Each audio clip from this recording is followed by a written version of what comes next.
Bismillahirrahmanirrahim. Assalamualaikum warahmatullahi wabarakatuh. Innal hamdalillah nahmaduhu wa nasta'inuhu wa nastaghfiruh wa na'udzu billahi min shururi anfusina wa min sayyiati a'malina. May yahdihillahu fala mudhillalah wa may yudlilhu fala hadiyalah.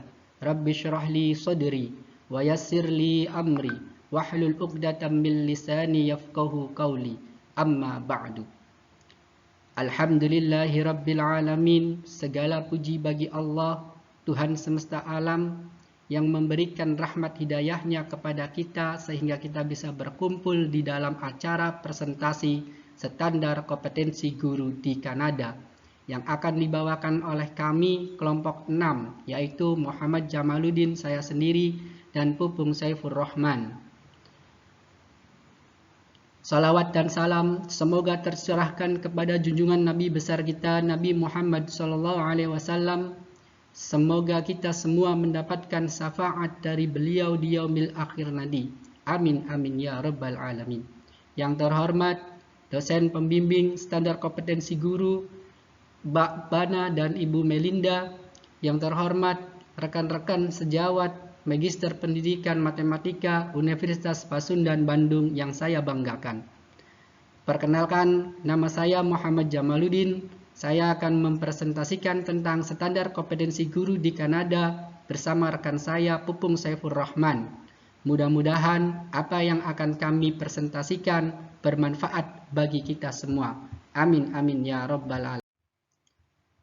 Pada pembahasan kali ini, saya Muhammad Jamaluddin dan saudara saya Pupung Saifur Rahman akan membahas tentang standar kompetensi guru di Kanada, di mana kita akan membahas 5 hal yang ada di Kanada. Yang pertama adalah jenjang pendidikan di Kanada, yang kedua adalah kelebihan, keutamaan atau keunggulan sistem pendidikan di Kanada. Yang ketiga adalah manajemen pendidikan di Kanada. Yang keempat, sistem pembelajaran di Kanada, dan yang kelima adalah sistem kompetensi guru di Kanada. Jenjang yang pertama yang akan dibahas adalah jenjang pendidikan di Kanada. Jenjang atau tingkatan di pendidikan di Kanada sebenarnya sama hanya dengan yang di negara kita ataupun di negara belahan manapun, terbagi menjadi 3 bagian. Jenjang pendidikan di Kanada ada 3 bagian. Yang pertama adalah pendidikan dasar, yang kedua adalah pendidikan menengah, dan yang ketiga adalah pendidikan tinggi. Pendidikan dasar itu diselenggarakan selama 1-6 tahun. Tetapi ada juga beberapa provinsi yang menerapkan selama 1-8 tahun. Sedangkan untuk pendidikan menengah dilaksanakan selama 3 tahun, di mana pendidikan menengah ini nanti akan diberikan kemampuan belajar atau pengalaman belajar yang dibagi menjadi 2 jenjang, di mana pendidikan selama 3 tahun bagi siswa yang ingin melanjutkan ke universitas dan 3 tahun bagi siswa yang ingin melanjutkan ke lapangan kerja atau ke industri. Sedangkan untuk pendidikan tinggi, mayoritas sebagian besar dilaksanakan oleh universitas atau sekolah tinggi, ditempuh selama 2-4 tahun. Adapun pendidikan tinggi di Kanada semuanya dimiliki oleh pemerintah dan semuanya memiliki standar kompetensinya masing-masing. Pembahasan yang kedua yaitu kelebihan atau keutamaan sistem pendidikan di Kanada. Kelebihan atau keutamaan keunggulan sistem pendidikan di Kanada, salah satunya yang pertama, sebagai salah satu negara teraman dunia. Ini menurut PBB dan Unit Intelijen Ekonomi sejak tahun 94 sampai dengan sekarang. Kemudian yang kedua adalah tempat yang aman untuk belajar. Kanada terkenal dengan masyarakat yang aman, adil, dan damai. Ini terbukti dengan menurunnya tingkat kejahatan di Kanada. Yang ketiga adalah mutu pendidikan yang tinggi. Pendidikan di Kanada menawarkan program dengan kualitas tinggi, sehingga mayoritas ijazahnya diakui di internasional. Pembahasan yang ketiga adalah manajemen pendidikan di Kanada. Manajemen pendidikan di Kanada yang pertama adalah kurikulum dan metode pengajaran, yang kedua ujian kenaikan kelas dan sertifikasi siswa, dan yang ketiga adalah evaluasi dan penelitian pendidikan. Untuk manajemen yang pertama, kurikulum dan metode pengajaran, kurikulum yang dilakukan pada awalnya berpusat di pusat pemerintahan. Tapi sejak tahun 94 sampai sekarang, kurikulumnya mulai diberlakukan sesuai kehendak kurikulum sekolah masing-masing, atau dalam istilah lain kurikulum yang wewenangnya diberikan oleh daerah atau sekolah tersebut berdasarkan daerahnya masing-masing. Sedangkan metode pengajarannya yaitu menggunakan belajar dengan strategi child-centered, continuous progress, team teaching, discovery method, open plan school, and audiovisual aids. Kemudian yang kedua, ujian kenaikan kelas dan sertifikasi siswa. Di dalam ujian, siswa diberikan nilai berdasarkan angka kredit yang diperoleh di setiap mata pelajaran.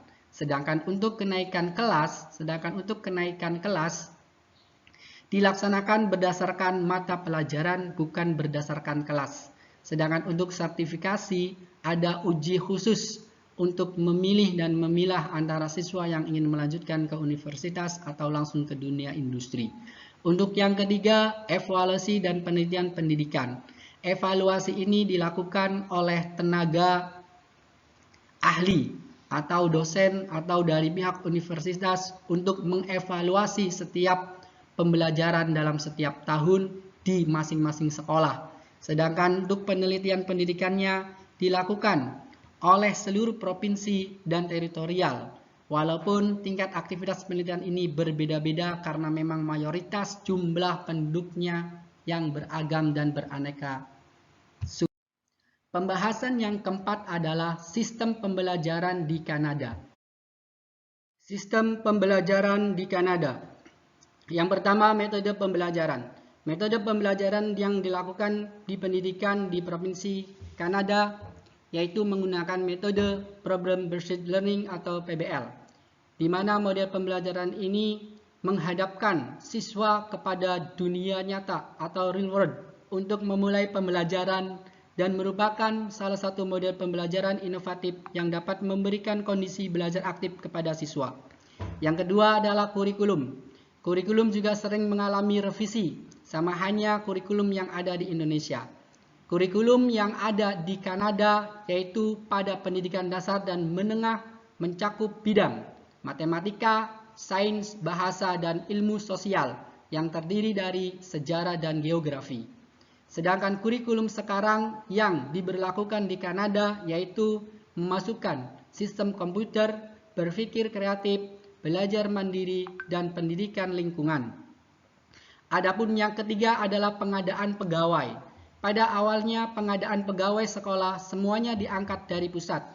Namun setelah tahun 1970, Kanada menetapkan model MBS, yaitu manajemen berbasis sekolah, atau yang disebut School Side Decision Making, atau SSDM, yaitu pengambilan keputusan diserahkan pada tingkat sekolah. Desentralisasi yang diberikan kepada sekolah adalah alokasi sumber daya bagi staf pengajar dan administrasi saja, peralatan dan pelayanan juga. Untuk pengangkatan pegawai diserahkan ke daerahnya masing-masing. Pembahasan yang kelima yaitu sistem kompetensi guru di Kanada. Pada pembahasan kali ini kita akan melihat pembahasan sistem kompetensi guru yang ada di Alberta atau di Universitas Alberta di Kanada. Di Universitas Alberta atau Kanada, standar pengajaran berbasis kompetensi atau standar kualitas pengajar TKS yang digunakan sehingga memberikan ilmu, pengetahuan, pengalaman, dan sertifikasi bagi para calon guru ataupun bagi para calon sarjana. Di Kanada, semua universitas mengeluarkan sertifikat keahlian masing-masing. Nah, pada pembahasan kita kali ini, kami hanya akan membahas di Alberta di Kanada saja, bahwa di sana sistem pengajaran supaya guru mendapatkan sertifikasi itu harus melalui standar kualitas pengajaran yang dikenal dengan TQS. TQS berlaku untuk sertifikasi guru, pengembangan profesional, supervisi dan evaluasi, dan mencakup deskripsi pengetahuan, keterampilan, dan atribut KSA yang dibutuhkan oleh guru. Lembaga yang menyelenggarakan program pendidikan guru wajib menggunakan standar kompetensi dalam perencanaan program. Dekan pendidikan membuktikan pencapaian kompetensi sebelum lulusan baru dapat direkomendasikan untuk sertifikat guru sementara. Seorang guru pemula diharapkan memenuhi persyaratan TQS sementara untuk mencapai status sertifikat permanen. Jadi, di Alberta, Universitas Alberta itu ada semacam sertifikasi di mana nanti ketika lulus dia memperoleh sertifikat guru sementara, belum permanen. Nah, setelah dia mendapatkan sertifikat guru sementara, nanti dia akan mengikuti tes kembali TQS yang statusnya nanti yang dari sementara jadi permanen.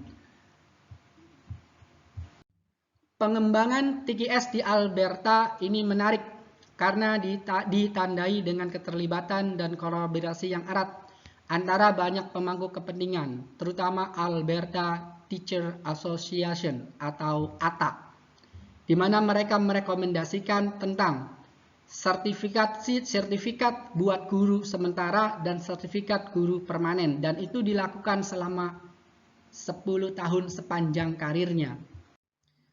Di dalam ATA itu ada Dewan Standar Pengajar Alberta yang dihuni oleh 3 komponen. Yang pertama adalah wali murid siswa, yang ketiga adalah satu perwakilan guru dari ATA, dan yang ketiga adalah perwakilan dari Lembaga Persiapan Guru Alberta, dan yang keempat adalah pengawas sekolah, dan yang kelima adalah satu anggota masyarakat. Di mana kelima komponen ini setiap akhir tahun atau setiap evaluasi pendidikan mereka akan membahas bagaimana pendidikan atau kurikulum selanjutnya. Fungsi COATS atau Dewan Standar Pengajar Alberta diantaranya yang pertama, meninjau kebijakan luar negeri dan Kanada lainnya untuk persiapan guru. Kemudian yang kedua, sertifikasi guru, dan yang ketiga, pengembangan profesi sepanjang karir. Jadi, Dewan Standar Pengajar Alberta yang terdiri dari 5 komponen tadi itu memiliki 3 fungsi, yaitu meninjau kebijakan luar negeri, memberikan sertifikasi kepada guru, dan mengembangkan profesi sepanjang karir kepada guru. ATA merupakan peran pemerintah yang bertanggung jawab atas sertifikasi guru dan cabang pengembang pada saat itu sangat penting dalam perkembangan prinsip-prinsip pembelajaran atau pengajaran. Di dalam ATA mengandung 6 prinsip meningkatkan pengajaran. Yang pertama adalah guru adalah kunci dan kritis dalam penyediaan pendidikan berkualitas bagi siswa. Yang kedua, guru adalah pembelajar sepanjang hayat dan menjadi guru didasarkan pada kontinum pengalaman belajar sepanjang karir. Prinsip yang ketiga, pengajar berkualitas dibangun di atas dasar pengetahuan, keterampilan, dan atribut yang kuat yang digunakan guru untuk membantu siswa belajar. Yang keempat adalah kompetensi kemampuan untuk melakukan pekerjaan dengan menerapkan persiapan profesional dan pengembangan profesional sepanjang karirnya. Yang kelima adalah kompetensi harus menjadi kriteria utama untuk memperoleh dan mempertahankan otoritas mengajar. Dan yang keenam adalah guru bertanggung jawab atas kualitas mengajar mereka. Terima kasih, itulah presentasi dari kami. Kurang lebihnya mohon maaf. Billahi taufik wal hidayah. Wassalamualaikum warahmatullahi wabarakatuh.